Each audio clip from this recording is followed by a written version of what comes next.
देखिए बच्चों, लेसन है दो चरों वाला रैखिक समीकरण। अब हम देखते हैं दो चरों वाला रैखिक समीकरण को जानने से पहले एक चर वाला रैखिक समीकरण जानते हैं। उस समीकरण को जिसे हम एक x प्लस बी बराबर 0 के रूप में व्यक्त कर सकते हैं, वो एक चर वाला रैखिक समीकरण कहलाता है। अब ax प्लस बी बराबर 0 के रूप में जिसको हम लिख सकते हैं, पढ़ सकते हैं, वही रैखिक समीकरण होता है एक चर वाला। इसमें देखिए ए बी वास्तविक संख्याएं लिखा है, जहां ए बी वास्तविक संख्याएं हैं और a बराबर 0 नहीं है, यानी कि ए बी वास्तविक संख्याएं हैं तो x जो है एक चर है, एक चर वाला समीकरण है, इसकी अधिकतम घात 1 है, इसलिए एक चर वाला ये रैखिक समीकरण है, जिसमें a का मान अगर हम 0 कर देंगे, यानी चर का गुणांक 0 कर देंगे, तो ये पद पूरा शून्य हो जाएगा, तो वो चर ही नहीं रह जाएगा, चर का अस्तित्व ही समाप्त हो जाएगा, तो ये एक चर वाला रैखिक समीकरण ये नहीं होगा।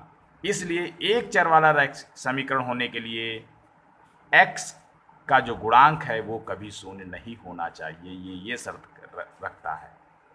अब उदाहरण के तौर पे 2x प्लस 3 बराबर 0, यहाँ देखिए x की पावर 1 है और एक ही x है, इसलिए रैखिक समीकरण भी है और एक चर वाला है, तो इसे हम एक चर वाला रैखिक समीकरण कहते हैं। ठीक इसी प्रकार ये भी है। अब एक चर वाला रैखिक समीकरण का हल तो देखते हैं। एक चर वाला रैखिक समीकरण का हल एक अद्वितीय हल, अर्थात एक से अधिक हल नहीं हो सकता है। जैसे 3x माइनस 4 बराबर 0, इस समीकरण को जब भी हल किया जाएगा 3x इधर आएगा, ये प्लस 4 हो जाएगा, फिर बाद में 3 इधर गुणा कर रहा है, इधर आके भाग करेगा, तो हमेशा x का मान जो है 4/3 ही आएगा। इसको कोई भी कितनी भी बार हल करे, x की वैल्यू जो है 4/3 ही आएगी, यानी एक ही हल होगा इसका 4/3, इसके अलावा दूसरा नहीं हो सकता है। इसलिए कहा जाता है एक चर वाले रैखिक समीकरण का हल एक अद्वितीय हल, मतलब एक के अतिरिक्त कोई दूसरा हल नहीं हो सकता है। अब बच्चों दो चर वाला रैखिक समीकरण जो हमारा लेसन था उस पर हम लोग जो है पढ़ेंगे। उस समीकरण को जिसे ax plus B Y plus C के रूप में व्यक्त किया जा सकता हो, दो चरों वाला रैखिक समीकरण कहलाता है। अब देखिए कैसा रूप होना चाहिए, ax plus B Y plus C बराबर 0, यानी कि यहाँ देखिए ए बी सी वास्तविक संख्याएं हैं, ये जो a है, b है और c ये वास्तविक संख्याएं हैं, और x और y ये दो चर हैं, और अधिकतम घात 1 है, यहाँ भी y की घात 1, यहाँ भी x की घात 1, तो इसलिए रैखिक समीकरण है दो चर इसमें दिख रहे हैं, तो दो चर वाला ये रैखिक समीकरण है। इसमें भी x का गुणांक और y का गुणांक कभी शून्य नहीं होना चाहिए, नहीं तो दो चर वाला समीकरण नहीं रह जाएगा। इसलिए लिखा गया है a बराबर 0 व b बराबर 0 नहीं है। उदाहरण के तौर पे देखिए 3x प्लस 4y बराबर 5, इसमें देखिए दो चर हैं, अधिकतम घात इसका भी 1 है, इसका भी 1 है, तो दो चर वाला यह रैखिक समीकरण है। आपको ऐसा भी समीकरण मिल सकता है जिसमें एक तरफ 0 हो, यानी बिल्कुल इस तरह से 2x माइनस 3y माइनस 6 बराबर 0। देखिए 6, 3 और 2 ये वास्तविक संख्याएं हैं और x y दो चर हैं और एक घात वाला है, इसलिए ये भी एक जो है रैखिक समीकरण है, वो भी दो चर वाला। इस तरह से तीसरा एग्जाम्पल देखिए x प्लस वाई बराबर 4, यहाँ देखिए दो चर हैं, अधिकतम एक घात है, तो रैखिक समीकरण ये भी है। अब इसके बाद दो चरों वाले रैखिक समीकरण के हल भी पढ़ेंगे। जैसे हमने एक चर वाला रैखिक समीकरण का हल पढ़ा था, वैसे दो चर वाले रैखिक समीकरण के हल देखेंगे। दो चरों वाले रैखिक समीकरण के अपरिमित रूप से अनेक हल होते हैं। जैसे हमने एक चर वाले में एक ही उसका आंसर आया था, दूसरा नहीं हो सकता था, लेकिन यहाँ दो चरों वाले रैखिक समीकरण के हम देखेंगे एक से अधिक हल होते हैं, एक से अधिक आंसर प्राप्त होते हैं। देखिए इसमें पहला समीकरण हमने लिया है x प्लस वाई बराबर 4, तो y को रोक लेंगे और x इधर जाके 4 से घट जाएगा। अब इस समीकरण में हम x का जितने भी मान रखते जाएंगे y के उतने ही अलग अलग मान प्राप्त होते हैं, और वो मान समीकरण के हल होते हैं। तो देखते हैं कितने हल हम प्राप्त कर सकते हैं। यदि हम यहाँ पे x बराबर 0 कर दें बच्चों, x बराबर 0, तब देखिए y का मान, यहाँ y हमने उतार लिया, बराबर उतार लिया 4, और इस x का मान 0। देखिए यहाँ x बराबर 0 है, तो 4 से 0 घटाएंगे तो 4 प्राप्त होगा। अब फिर आगे, यदि x बराबर 1, अब इसमें 1 रखेंगे तो 4 माइनस 1, तो वही है 4 माइनस 1 बराबर कितना होगा 3, यानी y का मान 3 प्राप्त हुआ। अब यहाँ x बराबर हम 2 रखेंगे तो 4 माइनस 2 हो जाएगा, तो 4 माइनस 2, तो y का मान कितना प्राप्त होगा, 4 में से 2 गया, 2 प्राप्त हो जाएगा। फिर इसके बाद हम रखते हैं x बराबर 3, यानी यहाँ 3 रखेंगे तो 4 माइनस 3, तो यहाँ देखिए 4 माइनस 3, तो उसका आंसर 1 आएगा। इस तरह से बच्चों हम बहुत सारे मान रखते जाते हैं और उतने ही मान हमको प्राप्त होते जाते हैं। तो हम क्या देखते हैं, समीकरण के हल। देखिए x का मान जब 0 आपने रखा था, देखिए यहाँ पे 0, तो 4 प्राप्त हुआ था, तो 0 4 हुआ, 1 हल। दूसरा हल देखिए x बराबर 1 रखा था तो 3 प्राप्त हुआ, तो 1 रखा था तो 3 प्राप्त हुआ, ये दूसरा हल हो गया। फिर आगे अगला हल देखिए, जब आपने x बराबर 2 रखा था, y का मान 2, यानी कि 2 और 2, ये भी एक हल है। फिर जब आपने x बराबर 3 रखा तो उस समय y का मान 1 प्राप्त हुआ, तो देखिए 3 और ये y का मान 1।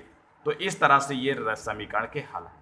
तो हम क्या देखते हैं कि यदि 2 चरों वाला रैखिक समीकरण है तो 2 चरों वाले रैखिक समीकरण के अपरिमित रूप से अनेक हल होते हैं। इसको हल करते जाएंगे और ऐसे इसके हल प्राप्त होते चले जाएंगे। तो इस तरह से ये बहुत इंपॉर्टेंट है ये जानना कि एक चर वाला रैखिक समीकरण के हल क्या होते हैं और 2 चरों वाले रैखिक समीकरण के हल क्या होते हैं। अब इसके बाद अब देखिए बच्चों, किसी रैखिक समीकरण को ax plus by plus c के रूप में हम कैसे लिखते हैं। जैसे मान लीजिए किसी समीकरण का रूप दूसरी तरीके से, तो हम इस रूप में कैसे लिखते हैं, तो आओ हम एक एग्जाम्पल के माध्यम से जानें।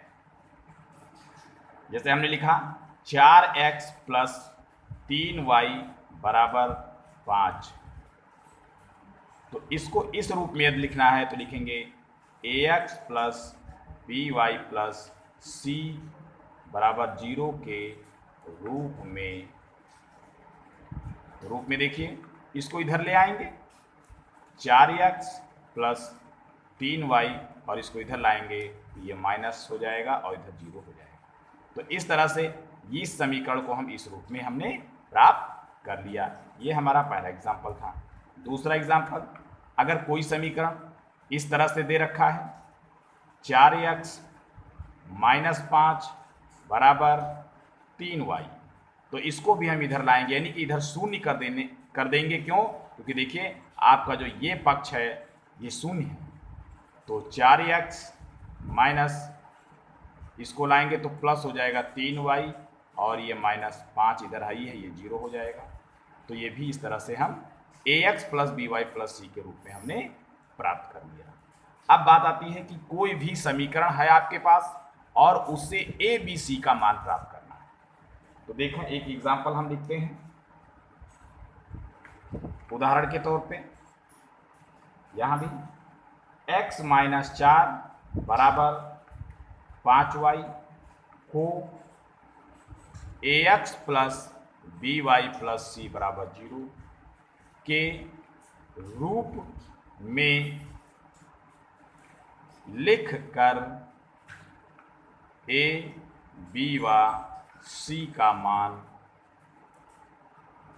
ज्ञात करें।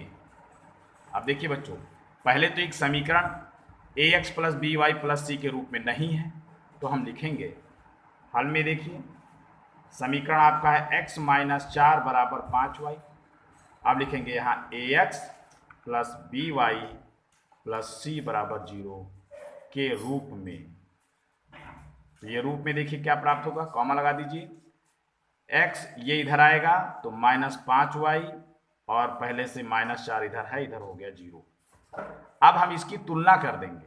एक तो हो गया ax plus by plus c के रूप में हो गया, अब इसकी तुलना हम कर देंगे। यही समीकरण जो लिखा है ये व्यापक रूप है समीकरण का, तो इसको इसके नीचे लिख लेंगे ax plus by plus c बराबर 0, या लिखेंगे से तुलना करने पर। अब देखिए x x है तो x का गुणांक यहाँ छिपा है 1, तो x का गुणांक यहाँ a है, तो x के दोनों गुणांक जो होते हैं वो बराबर होते हैं, यानी a का मान यहाँ पे देखिए ऊपर 1 छिपा हुआ है, तो a बराबर यहाँ 1 हो जाएगा, कॉमा लगा दीजिए। y y ऊपर लिखा हुआ है देखिए, उसके बगल में जो है उसके गुणांक होते हैं वो बराबर होते हैं, यहाँ b दिया हुआ है और ऊपर माइनस है तो माइनस सहित लिखेंगे -5, और यहाँ देखिए c है, c के ऊपर जो भी गिनती दिया हुआ है चिन्ह सहित लिख लेंगे, यानी c बराबर हो जाएगा -4। इस तरह से a b c के मान हम लोग किसी भी समीकरण से ax plus by plus c से तुलना करते हुए हम निकाल लेते हैं बच्चों।